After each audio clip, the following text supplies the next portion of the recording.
ये जो स्क्रीन पर आपको महाशय दिख रहे हैं, इनको आपने जरूर यूट्यूब पर देखा होगा। जी हाँ, ये एक सहारा इंडिया के एक अधिकारी हैं। अब पता नहीं कि ये किस पोस्ट पे है, मैनेजर है कि आरएम है कि जेडो है, ये तो नहीं मालूम। लेकिन हाँ, इनका आप फोटो सहारा श्री के साथ कभी भी देख सकते हैं। ये बहुत सारे ओकेजन पर सहारा श्री के साथ फोटो खिंचवाते हुए आपको नजर आ सकते हैं। और इनका एक यूट्यूब चैनल भी है जिस पर ये आकर और सहारा के बारे में केवल झूठ फैलाते हैं कि सहारा अच्छी है या फिर जो कुछ भी है, यानी कि सहारा के फेवर में केवल ये बात करते हैं, चाहे सहारा कितनी भी गलती कर रही हो।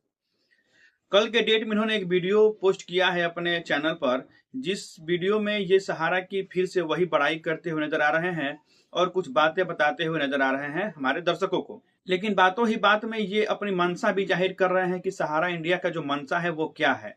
क्या आपके पैसे देने चाहती है सहारा इंडिया, या फिर नहीं देना चाहती है, या फिर कैसे देना चाहती है। ये सारी बातों को ये बताते हैं अपने सोशल मीडिया पर। भले ही वो कुछ और बताना चाहते हैं, लेकिन उसका मतलब कुछ और निकलता हो। क्योंकि मतलब ये होता है कि आप किस नज़र से उस वीडियो को देख रहे हैं। अगर आप कोई भी वीडियो सहारा इंडिया के भक्त के तौर पर देखेंगे, तो चाहे वो आदमी कितना भी झूठ बोल रहा होगा, आप सहारा इंडिया को सही ही मानेंगे। लेकिन अगर आप सच्चाई के साथ देखेंगे, तो हो सकता है कि उस वीडियो का मतलब कुछ और निकल जाए। तो कल का जो वीडियो इन्होंने अपने चैनल पर पोस्ट किया है, उसी वीडियो का हम लोग एक साथ मिलकर एनालिसिस करेंगे कि आखिर उस वीडियो का मतलब क्या हुआ। और एक बात आपको जाननी चाहिए कि झूठ से ज्यादा खतरनाक आधा अधूरा सच होता है। तो ये महाशय जो है वो अपने चैनल पर आपको आधा अधूरा सच ही बताते हुए दिखेंगे। आइए हम उनका वीडियो देखते हैं और बात करते हैं उस वीडियो में कि क्या वो आपको बताना चाहते हैं। सुप्रीम कोर्ट के आदेश के तहत आदरणीय सुभाष रेड्डी जी को ही ये निर्देश मिला है। उन्हीं की देखरेख में अभी तक की वर्तमान की स्थितियों के बारे में जो कुछ भी है वहीं से मिलता है। आज की भुगतान होने की जो प्रक्रिया है उसका भी सारी जिम्मा सोसाइटी और सहकारिता मंत्रालय और सुभाष रेड्डी जी की देखरेख में है। चाहे वो विलंब हो रहा हो या जल्दी हो रहा हो, जिसके अकाउंट में आ गया हो नहीं आया हो, ये सुप्रीम कोर्ट के आदेश के तहत ये सब कुछ सहकारिता मंत्रालय के हस्तक्षेप पर जो कुछ भी हुआ वो वहीं से हुआ है। अब सोचने का समझने का बात यह है कि आप लोग सहारा को लेकर सहारा से प्रश्न कर रहे हैं, जबकि हो रहा है सहकारिता मंत्रालय या सुप्रीम कोर्ट के रिटायर्ड जज की देखरेख में है, जिसका उनको 15 लाख रुपए महीने का मेहनताना दिया जा रहा है। पारितोषिक जो होता है उनका वो दिया जा रहा है, सुप्रीम कोर्ट ने तय किया है। उसके साथ ही गौरव अग्रवाल जी जो इनके लीगल एडवाइजर हैं, वो भी 5 लाख रुपए महीने का पारितोषिक प्राप्त कर रहे हैं।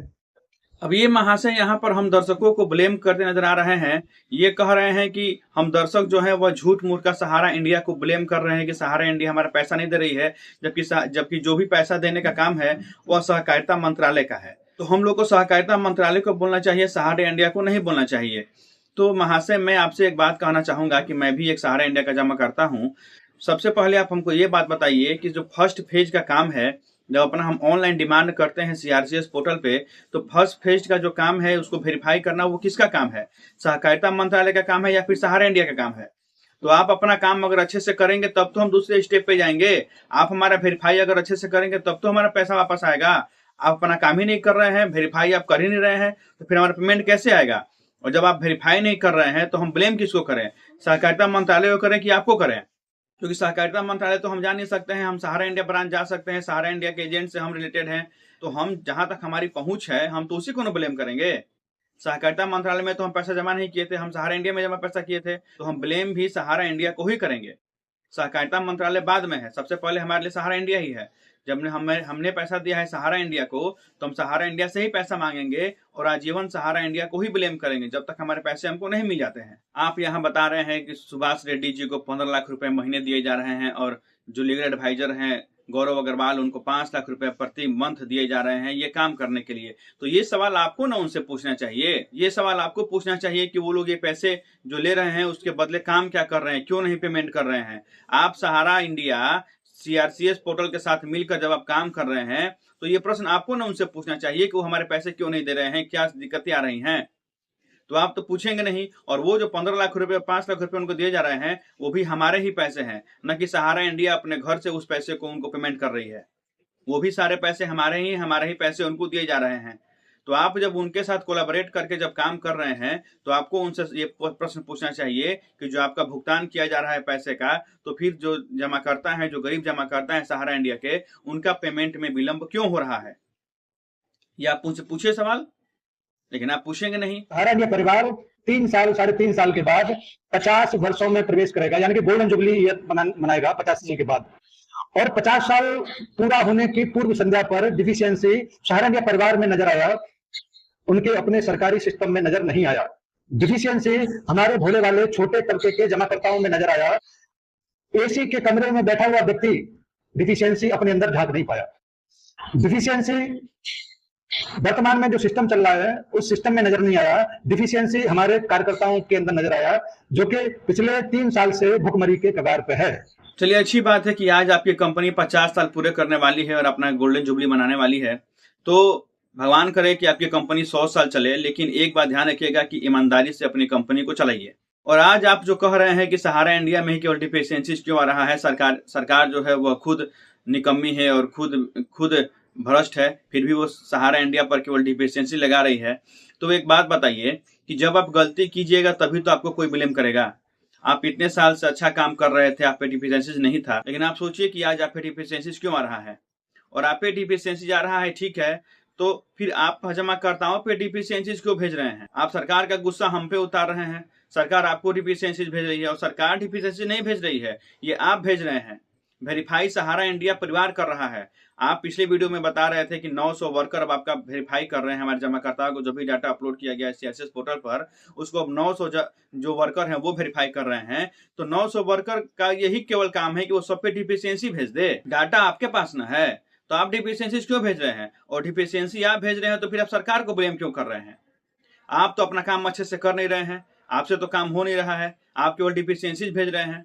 आप जानते हैं कि आपके जमाकर्ता हम हैं, हमारे पास बॉन्ड है, हमने बॉन्ड को अपलोड किया है, उस बॉन्ड पे सारा डिटेल है, अकाउंट नंबर से लेकर रिसिप्ट नंबर से लेकर सारे चीज है उस पे, फिर भी आप हमको डिफिशियंसी भेज रहे हैं। कभी आप मेंबरशिप का डिफिशियंसी भेज रहे हैं कि हमारे पास 1 से ज्यादा मेंबरशिप है, तो 1 से ज्यादा मेंबरशिप हमारे पास है, तो मेंबरशिप कौन काटा था? डिपोजिटर अपने आप बैठ के सिस्टम पे अपना मेंबरशिप नंबर काट दिया था कि वो आप ही का कंप्यूटर ऑपरेटर या आप ही के जो कर्मचारी थे वो काटे थे। तो ये आपको ना बताना चाहिए सीआरसीएस पोर्टल को कि हमने ही काटा था, ये वैध ये हमारे जो है वो वैलिड मेंबर्स हैं, ये हम बताएंगे जाकर। कभी आप भेज रहे हैं कि मेंबर जो है वैलिड है ही नहीं, डाटा पहुंचा ही नहीं है सीआरसीएस के पोर्टल के पास। तो ये सब दिक्कत आपकी ना है, सहारा इंडिया की ना है। हम मेंबर नहीं है तो भी हमारे पास बॉन्ड कहां से आया, उस बॉन्ड पे मेंबरशिप नंबर कहां से आया? और आप डाटा जब नहीं भेज रहे हैं सीआरसीएस पोर्टल पे, तो आप डाटा क्यों नहीं भेज रहे हैं? डाटा आपके सिस्टम में क्यों पड़ा हुआ है? जहां जहां ऑफिस आपका बंद है वहां आप ऑफिस खुलवाइए, वहां से डाटा लीजिए और डाटा को भेजिए सीआरसीएस पोर्टल के पास। आप डाटा भेजेंगे नहीं, आप केवल डिफिशियंसी का मैसेज भेजेंगे हमारे ऊपर और ब्लेम करेंगे सीआरसीएस पोर्टल पर। सीआरसीएस पोर्टल का काम दूसरे फेज में है। जब आप वेरीफाई कर देंगे कि हाँ हम एक वैलिड जमा करता है, तब ना सीआरसीएस पोर्टल हमारा पेमेंट करेगा। आप वेरीफाई करेंगे नहीं तो कहां से वो पेमेंट करेगा? तो आप सीआरसीएस पोर्टल को ब्लेम करना बंद कीजिए, अपना काम कीजिए। मैं इस देश के मठाधीशों से एक सवाल करना चाहता हूँ। वो सवाल ये करना चाहता हूँ कि किसी बड़े उद्योगपति का लाखों रुपए का, लाखों करोड़ रुपए का लोन एडजस्ट होके खत्म हो जाता है, मगर सहारा इंडिया परिवार के कार्यकर्ताओं के लिए एक छोटा सा पैकेज का डिमांड किया गया कि सैलरी मिल जाए इनको, कुछ पैसा मिल जाए इनको। उसके बारे में किसी मठाधीश ने नहीं सोचा कि वो लोग कैसे अपने जीवन को चला रहे होंगे, कैसे उनके घर पे 2 वक्त का रोटी बनता होगा। नहीं, किसी ने नहीं सोचा। बड़े बड़े मंचों पर खड़े होकर गरीबों की मसीहा, गरीबों के ये सब कुछ केवल बातों से अच्छा लगता है। अब आप यहाँ पर फिर एक इमोशनल खेल खेल रहे हैं। आप बोल रहे हैं कि आप अपने सरकार से छोटा पैकेज का डिमांड किया था ताकि आप एजेंट का, जो भी एजेंट है या फिर जो भी आपके कर्मचारी हैं उनका आप सैलरी को पेमेंट कर सकें। तो हमको एक बात बताइए, क्या सहारा श्री जो है सुब्रतो राय, उनका और उनके परिवार का खर्चा चलाने के लिए भी आपने क्या सरकार से कोई पैकेज का डिमांड किया था कि उनका खर्चा चल रहा है? सहारा इंडिया जो आपका पैसा लेन देन करती है, उसके अलावा जो भी सहारा का जो भी बिजनेस चल रहा है, क्या उसके लिए भी आपने किसी फंड का डिमांड किया था या वो बिजनेस अभी चल रहा है? एमबी वैली हुआ या फिर और कोई भी आपका प्रोजेक्ट हुआ, वो सारा चल रहा है ना? तो क्या आप उस पैसे से आप नहीं पेमेंट कर सकते थे किसी भी एजेंट का, किसी भी कर्मचारी का अपने? लेकिन आप बस केवल आकर ऑनलाइन दिखावा करते हैं कि हाँ हम अपने डिपोजिटर का, अपने एजेंट का हम शुभचिंतक हैं। आप चाहते साहब का पेमेंट कर सकते थे। आज आप जो दिखावा कर रहे हैं कि एजेंट मर रहे हैं भूखे, कर्मचारी मर रहे हैं भूखे, तो इसके जिम्मेदार तो आप ही है ना। आप क्यों नहीं दूसरे अपने विभाग से या दूसरे अपने जो भी कंपनी है उससे आप फंड रेज करके और उनका पेमेंट कर रहे हैं ताकि उनका परिवार जी सके? तो आप बस केवल ऑनलाइन आकर दिखाएंगे कि हम बहुत ज्यादा शुभचिंतक हैं, लेकिन आप कुछ नहीं कर रहे हैं। किसी के लिए आपके मन में दया नहीं है। अब मैं खुलासा करने वाला हूं कि ये जो महाशय जो बोल रहे थे उसका मतलब क्या हुआ और ये कैसे यह प्रदर्शित कर रहे हैं कि सहारा इंडिया का मंशा नहीं है पेमेंट करने के लिए। पूरे वीडियो में आपने दो बातें सुनी होगी, इनके मुंह से सबसे ज्यादा बार निकली है। पहला, ये अपील कर रहे हैं जमाकर्ताओं से कि आप घबराएं नहीं, अगर सीआरसीएस पोर्टल पैसा नहीं देगी तो फिर सहारा इंडिया ये पैसा देगा। और दूसरा डिफिशियंसीज का, ये दोनों मामले आपस में जुड़े हुए हैं, जरा आप गौर से समझिएगा। सहारा इंडिया आप जानते हैं कि जो आप अपना ऑनलाइन सीआरसीएस पोर्टल पर कर रहे हैं उसका वेरिफिकेशन फर्स्ट पेज में सहारा इंडिया कर रही है, और जब वो वेरिफिकेशन ओके कर देगी कि हाँ ये आप जो है वो एक वैलिड जमा करता है, तो फिर उस पर सीआरसीएस पोर्टल जो है वो उस पर संज्ञान लेगी और फिर आपका पेमेंट आपके अकाउंट में भेजेगी। तो फर्स्ट फेज में ही सहारा इंडिया के द्वारा सबका अकाउंट जो है वह डिफिशियंसीज का मैसेज देकर भेज दिया जा रहा है कि इसमें आपका एरर है। अब इसमें खेल समझिए, चूंकि ये डिफिशियंसीज का मैसेज सहारा इंडिया ही भेज रही है। सहारा इंडिया क्यों भेज रही है? आपने सुना इनका बात कि बार बार कह रहे हैं कि अगर सीआरसीएस पोर्टल पेमेंट नहीं करेगा तो फिर सहारा इंडिया के ब्रांच से पेमेंट होगा। तो इनका खेल यही है, ये जितना सारा डिफिशियंसीज का मैसेज है ये अलग अलग तरीके से डिफिशियंसीज का मैसेज आपको मोबाइल पर भेज देंगे, और फिर जब सुप्रीम कोर्ट में सरकार जाएगी, पूछेगी कि पेमेंट का क्या होगा, क्या हुआ, तो यही बोलेंगे कि ऑनलाइन पेमेंट में सुविधा हो रही है, ऑनलाइन पेमेंट नहीं हो पा रहा है, आप हमको अलाउ कीजिए कि हम सहारा इंडिया ब्रांच से ही सारे हम पैसे जमाकर्ताओं को वापस कर दें, और जो 26,000 करोड़ रुपया जो सहारा सेबी के अकाउंट में जमा है वो हमको दे दीजिए, हम सारे डिपोजिटर को पैसा लौटा देंगे। सहारा इंडिया बस यही खेल खेलना चाहती है, और यही वो चाहती है कि सुप्रीम कोर्ट से ये फैसला आ जाए ताकि उसके बाद सहारा इंडिया का असली चेहरा आपके सामने आए। उसके बाद होगा क्या कि आप जाइएगा सहारा इंडिया ब्रांच में अपना पेमेंट लेने, तो आप जानते ही हैं कि हम गरीब जमा करता है, तो जो उसमें बाहुबली जमा करता होंगे वो तो अपना फुल पेमेंट ले लेंगे, लेकिन जो गरीब है, फुचका वाला है, रेडी वाला है, वो कितना लड़ेगा? तो ये अब शर्त रखेंगे कि चलिए आपका जो मूलधन पहले जमा था वो मूलधन आप ले लीजिए, और जो ब्याज था वो आप ब्याज सहारा इंडिया में ही फिर दूसरे स्कीम में जमा कर दीजिए। यहां से असली खेल चालू होगा इनका। और आप देख लीजिएगा, अगर सहारा इंडिया ब्रांच से अगर पेमेंट चालू हुआ तो आप देख लीजिएगा कि 100% यही काम करेंगे, 80% 20% री इन्वेस्ट पेमेंट, यही खेल वो खेलेंगे, और आपको करना पड़ेगा क्योंकि आप हर जगह नहीं लड़ सकते हैं। आप सोचेंगे कि चलो मेरा मूलधन ही तो मिल रहा है कम से कम ना, तो हम क्यों ना जमा करें, तो आप जमा करेंगे, देख लीजिएगा। और दूसरी बात इनका यह है कि जब पेमेंट सहारा इंडिया ब्रांच से चालू होगा तो एक और बात होगा, क्योंकि ब्रांच में इनका फुटफॉल बढ़ेगा, लोग जाएंगे आएंगे, तो फिर सहारा इंडिया जो है वो फिर सबके सामने आ जाएगा कि हाँ चलो ये ब्रांच चालू हो गया, तो फिर से ये अपना बिजनेस चालू करेंगे और फिर से लोगों से पैसा ये उगाही करेंगे। तो ये सारा चाल है सहारा इंडिया का, ये बस आपको परेशान करने के लिए कि फिर से पेमेंट जो है वह सहारा इंडिया को मिल जाए, ताकि ये फिर से आपको लूट सके, फिर से आपका पैसा जो है सहारा इंडिया में वो जमा कर सके। और कुछ खेल नहीं है, सारा डिफिशियंसीज का मैसेज बस केवल इसलिए भेजा जा रहा है।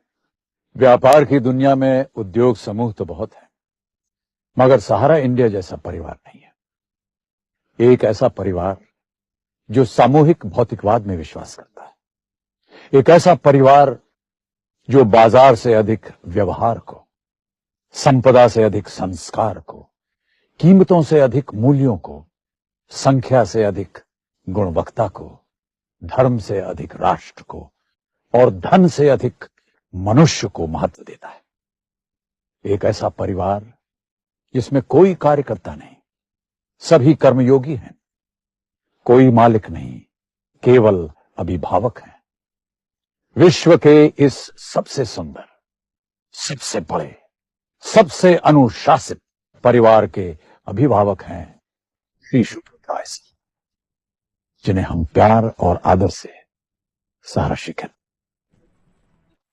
अब देखा आपने, इन्होंने अपने वीडियो के लास्ट में एक अमिताभ बच्चन का मैसेज चलाया है, इसमें अमिताभ बच्चन सहारा इंडिया का काफी गुणगान करते नजर आ रहे हैं और सुब्रत राय को अभिभावक बता रहे हैं हमारे सारे जमाकर्ताओं और सहारा इंडिया का। अब आप सोचते होंगे कि अमिताभ बच्चन जब प्रचार कर रहा है तो सहारा इंडिया की बहुत अच्छी कंपनी होगी, तो ऐसा मत सोचिए, क्योंकि ये अमिताभ बच्चन, शाहरुख खान और अक्षय कुमार, ये जितने भी हीरो हैं, इनको बस केवल पैसे से मतलब होता है। इनको आप पैसा दीजिए तो ये कुछ भी बोल देंगे। ये भी बोल सकते हैं कि गाय के और भैंस के 8 पैर होते हैं, आप इनको पैसा दीजिए कुछ भी बोल देंगे। यही अमिताभ बच्चन, शाहरुख खान और अक्षय कुमार हैं जो पैसे के लिए गुटखे का प्रचार और शराब का प्रचार तक कर देते हैं। तो आप इनके बातों पर विश्वास मत कीजिए, ये बस केवल पैसे के लालची हैं। और दूसरी बात कि इनको जो पैसे पेमेंट सहारा इंडिया ने किया था वो हम जमाकर्ता का ही है, तभी आज अमिताभ बच्चन आके और सहारा इंडिया के गुणगान कर रहे हैं। ये हम जमाकर्ता का ही पैसा था। तो सहारा इंडिया से अभी अनुरोध यही रहेगा कि आप फिजूल खर्चा जितना आपने पिछली बार किया है अब उस पर कमांड लगाइए और हम जमाकर्ताओं के भलाई के बारे में सोचिए, हमारा पैसा कैसे वापस हो इस पे आप ध्यान दीजिए। और जो आप डिफिशियंसीज का मैसेज भेज रहे हैं वो नहीं भेजिए, कम से कम वेरीफाई करिए, ताकि जो 26,000 करोड़ रुपया है कम से कम वो तो रिलीज हो। उसके बाद आप जाइए कोर्ट में, आप भले कहिए कि आगे का पेमेंट आप करेंगे सहारा इंडिया से के ब्रांच से पेमेंट होगा, वो हम मान सकते हैं, लेकिन ये जो 26,000 करोड़ रुपया है कम से कम वो तो आप पूरा पेमेंट हो जाने दीजिए। 10,000 ही सही, कम से कम हमको पैसा तो मिल जाने दीजिए, हमको संतुष्टि तो हो कि हाँ चलो हमारा 1 रुपया भी कम से कम अकाउंट में आ गया, पेमेंट अब चालू हो गया है। तो सहारा इंडिया के सभी जमाकर्ता और सभी मैनेजर जो भी वीडियो देख रहे हैं उनसे रिक्वेस्ट है कि आप सीआरसीएस अधिकारियों का आप सहयोग कीजिए और सहारा इंडिया अपना काम जो है वह ईमानदारी से करें। चलिए मिलते हैं अगले वीडियो में किसी नए वीडियो के साथ, तब तक के लिए धन्यवाद।